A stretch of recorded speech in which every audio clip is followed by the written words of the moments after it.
Bonjour à tous. Comme je vous l'ai dit sur mon compte Twitter il y a quelques jours, j'ai décidé de faire une vidéo pour vous montrer que le FC Porto n'avait pas été 28 fois champion du Portugal, mais plutôt 31 fois.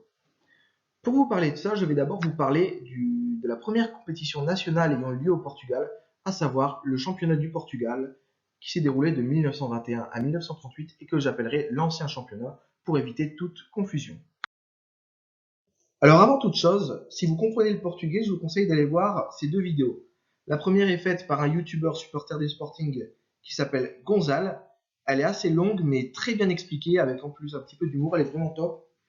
Et la deuxième, elle est faite par le compte officiel du Sporting Club du Portugal. Elle est moins longue, elle est un petit peu moins bien expliquée je trouve, mais elle est très bien illustrée. Donc je commence cette vidéo en vous montrant le comptage officiel des championnats au Portugal. Vous le connaissez probablement puisque comme c'est l'officiel, c'est le plus connu, mais c'est aussi celui qui est contesté, pour moi à raison, et je vais vous montrer celui que je défends tout simplement, que je vais défendre dans cette vidéo. Le voici, et donc là vous vous posez peut-être plusieurs questions.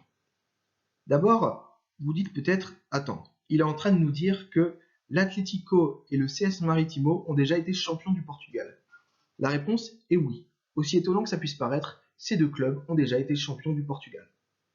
La deuxième question que vous vous posez, c'est peut-être pourquoi Benfica reste à 37 alors que tous les autres augmentent? Eh bien, c'est un petit peu pour ça que je fais cette vidéo.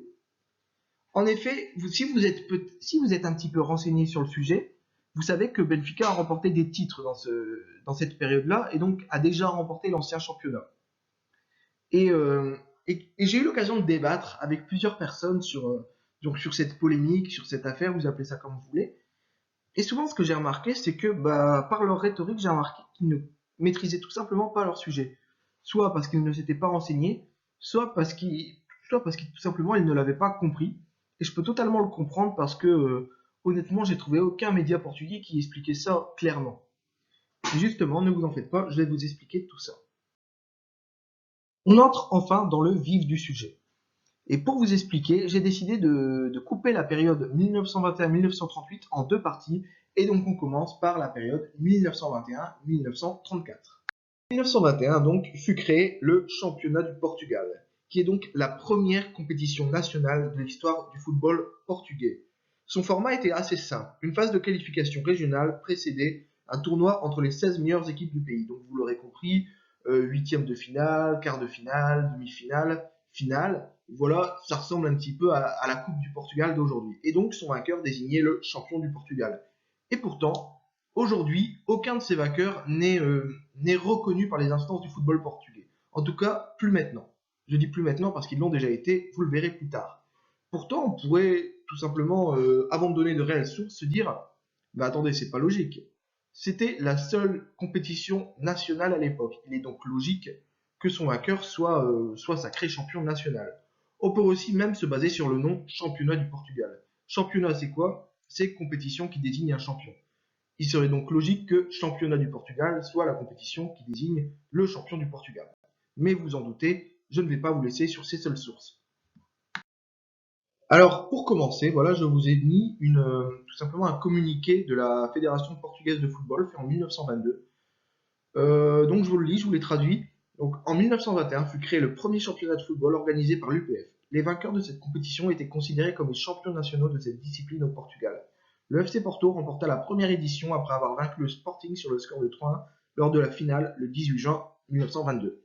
Vous l'aurez compris, c'est le jour où le FC Porto a été le premier champion du Portugal de l'histoire en battant le Sporting 3-1. Je vais encore une fois citer la Fédération portugaise de football, cette fois-ci dans son livre paru en 1989, qui dit clairement sont champions du Portugal tous les clubs qui ont gagné cette épreuve proprement dite de 1921 à 1938, qui sont, vous l'aurez compris, les dates de l'ancien championnat. Et voici donc la troisième et dernière preuve pour cette première partie. C'est un article d'un journal d'époque qui s'appelle Football et qui parle du Maritimo comme étant champion du Portugal. Et oui, en effet, ce n'est pas pour rien que je vous ai pris l'exemple du Maritimo tout à l'heure. Le Maritimo a bel et bien été champion du Portugal en remportant l'ancien championnat. Je termine de parler de la première partie de l'ancien championnat en vous montrant son palmarès.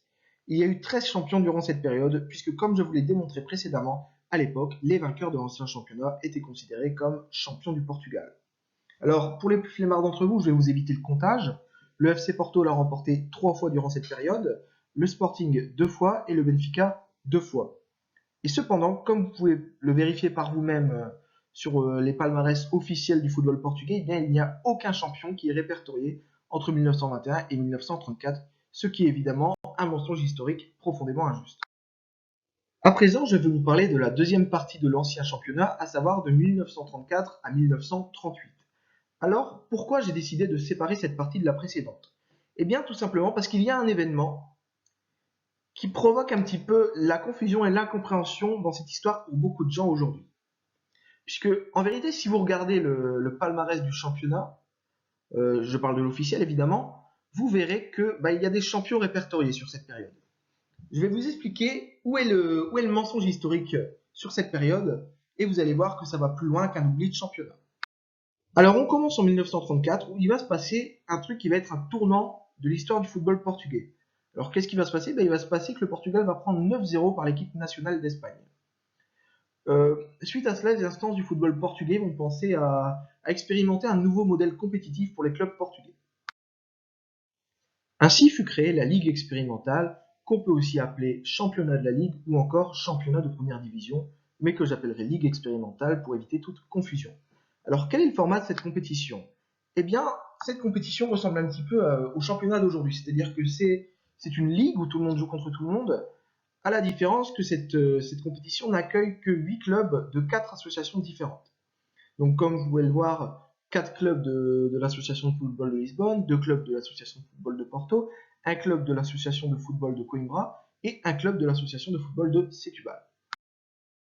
Alors cette compétition va arriver dans le football national un petit peu en tant que phase intermédiaire, c'est-à-dire qu'elle va se dérouler de janvier à mars entre la phase de qualification régionale et le championnat national. Ces deux compétitions vont donc cohabiter pendant 4 ans, avec à chaque fois un vainqueur différent l'un de l'autre. Exemple, en 1935-1936, le vainqueur du championnat du Portugal sera le Sporting, et le vainqueur de l'équipe expérimentale sera le Benfica. Et on est en droit de se poser la question, mais pendant ces 4 ans, qui est considéré comme le champion? Est-ce le vainqueur du championnat du Portugal ou est-ce le vainqueur de la Ligue expérimentale? Et la réponse en soi est assez logique et évidente. D'un côté, on a une compétition qui désigne le champion du Portugal depuis 13 ans, qui regroupe tous les clubs du pays. Et d'un autre côté, on a une ligue fermée à 4 associations différentes qui vient d'arriver, quoi. Et cette logique va être confirmée notamment par cet article d'un journal qui, je crois, s'appelle Sport, et donc un article qui date de 1935. Je ne vais pas vous le traduire mot pour mot, mais je vais vous dire ce qu'il signifie. Ce qu'il dit globalement, c'est que le championnat du Portugal a un intérêt énorme et que tout le monde a les yeux rivés dessus, au contraire du championnat de la Ligue, donc de la Ligue expérimentale, qui n'attire pas grand monde. Il dit aussi qu'on se rapproche de la fin de la compétition, puisque nous sommes aux demi-finales et dans 3 semaines, nous connaîtrons le champion du Portugal. C'est confirmé également par cet article qui parle du Sporting comme étant le champion du Portugal 1935-1936, année où ils ont remporté l'ancien championnat et où le Benfica a remporté la Ligue expérimentale, ce qui nous prouve également que lors de cette période, c'était bien le championnat du Portugal qui désignait le champion du Portugal.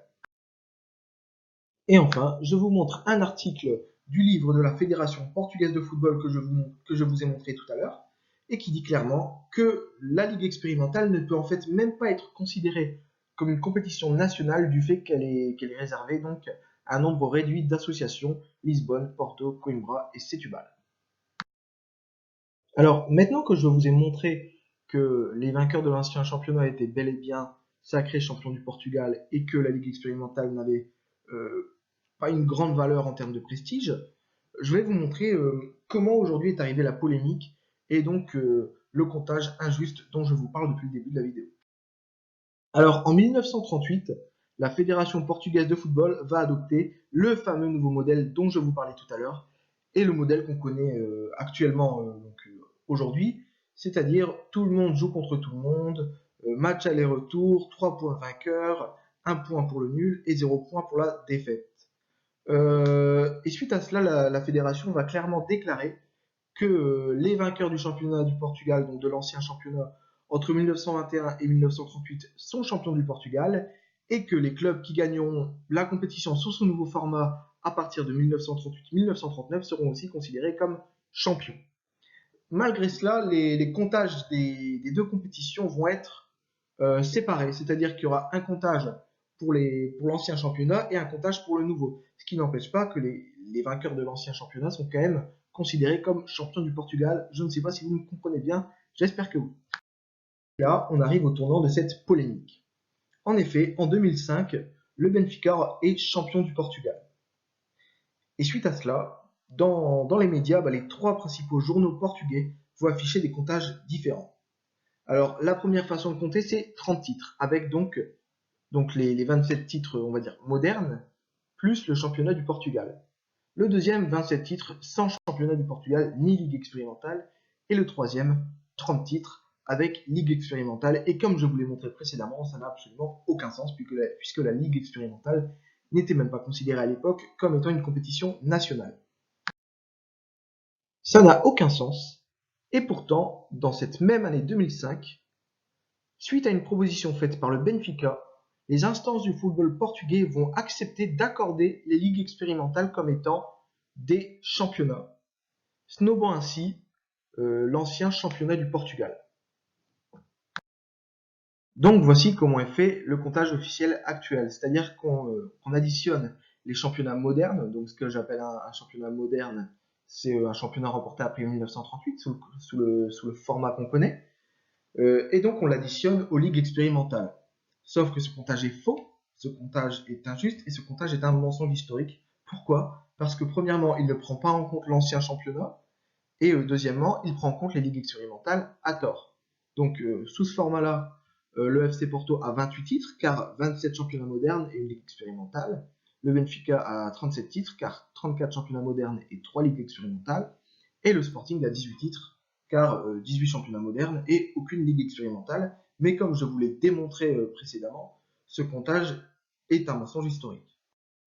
Et donc voici ce que j'appelle le palmarès réel. C'est-à-dire que cette fois-ci, on ne compte pas la ligue expérimentale, normale, et on compte les championnats modernes additionnés aux anciens championnats. Et donc voici d'où vient le 31 du FC Porto, c'est 27 championnats modernes plus 4 anciens championnats. Le Sporting, quant à eux, donc ont 18 championnats modernes et 4 anciens championnats, donc passe à 22 titres. Et oui, quand Bruno de Carvalho vous disait que le Sporting avait été 22 fois champion, ce n'était pas des conneries, c'était bel et bien fondé, même si je sais que ça a suscité beaucoup de moqueries. Et voilà pourquoi le Benfica n'augmente pas. En effet, il y a 3 titres qui leur sont oubliés à tort, mais il y a aussi 3 titres qui leur sont comptés à tort. Et donc, ils ont 34 championnats modernes plus 3 anciens championnats, et il reste à 37 titres. Voilà, c'est terminé. Je m'excuse d'avance si cette vidéo n'était pas ouf, que ce soit visuellement ou auditivement. Malheureusement, je n'ai ni le matériel et surtout ni les compétences pour vous faire quelque chose de plus qualitatif. Le but pour cette vidéo, c'était surtout de vous faire comprendre cette polémique, peut-être de vous y faire adhérer. Et j'espère que comme moi, maintenant, vous revendiquerez que le FC Porto n'a pas 28 titres, mais plutôt 31. Je vous remercie de m'avoir écouté. Au revoir.